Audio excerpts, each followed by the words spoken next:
महाराष्ट्र में नई सरकार का गठन हो चुका है और मंत्रालयों के बंटवारों के बाद अब महाराष्ट्र में ही कामकाज भी चल रहा है। लेकिन महाराष्ट्र में विधानसभा चुनाव होने के बाद महायुति में अब जाकर एक राड़ देखने को मिल रही है। जी हाँ, महायुति में रार और तकरार का सिलसिला शुरू हो चुका है। रविवार को ही देवेंद्र फडणवीस के नेतृत्व वाली सरकार ने नासिक और रायगढ़ जिलों में प्रभारी मंत्री नियुक्त करने के आदेश जारी किए थे, जिस पर अब स्टे लगा दिया गया है।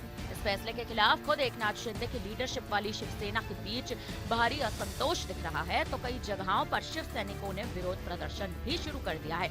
यानी शिवसेना के नेताओं ने इस मामले पर और इस मुद्दे पर, इस निर्णय पर अपना विरोध दिखाया है। ऐसे में देर रात ही सरकार ने अपने फैसले पर स्टे लगा दिया। शिवसेना का कहना है कि प्रभारी मंत्री के चयन में पारदर्शिता और समानता रखी जाए। ये विवाद इसलिए भी हो रहा है क्योंकि एनसीपी की नेता अदिति तटकरे को रायगढ़ का प्रभारी मंत्री बनाया गया, जबकि नासिक की जिम्मेदारी भाजपा लीडर गिरीश महाजन को मिली है।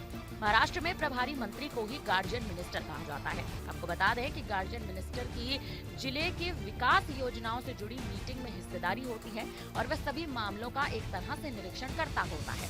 ऐसे में इसका काफी महत्व भी बताया जाता है और पार्टियों के बीच प्रभारी मंत्री के पद को लेकर खींचतान हमेशा ही जारी रहती है। इस बार ये खींचतान एकनाथ शिंदे पर कहीं न कहीं भारी पड़ती नजर आ रही है। रविवार को जैसे ही इस बात की जानकारी मिली कि प्रभारी मंत्री का पद भाजपा और एनसीपी के खाते में गया है, तो शिव सैनिक के तमाम नेता भड़क उठे। शिवसेना को उम्मीद थी कि भारत गोगावाले को रायगढ़ का प्रभारी मंत्री बनाया जाएगा, जबकि नासिक की कमान दादा भूसे को मिलेगी। लेकिन ऐसा नहीं हुआ और इसे शिव सैनिकों ने एनसीपी और भाजपा के बीच गठजोड़ के चलते खुद को नजरअंदाज करने के तौर पर देखा गया है। आपको बता दें कि शिवसेना के स्थानीय नेताओं का कहना है कि गार्जियन मिनिस्टर का पद किसी और दल को देकर स्थानीय समीकरणों को नजरअंदाज किया गया है। इसका असर ये रहा कि राज्य सरकार ने तत्काल एक मीटिंग बुला ली और गार्जियन मिनिस्टर की नियुक्ति पर स्टे लगा दिया। अब सरकार के सूत्रों का कहना है कि शिवसेना के साथ भी मीटिंग होनी है और आम सहमति के साथ ही कोई फैसला लिया जाएगा।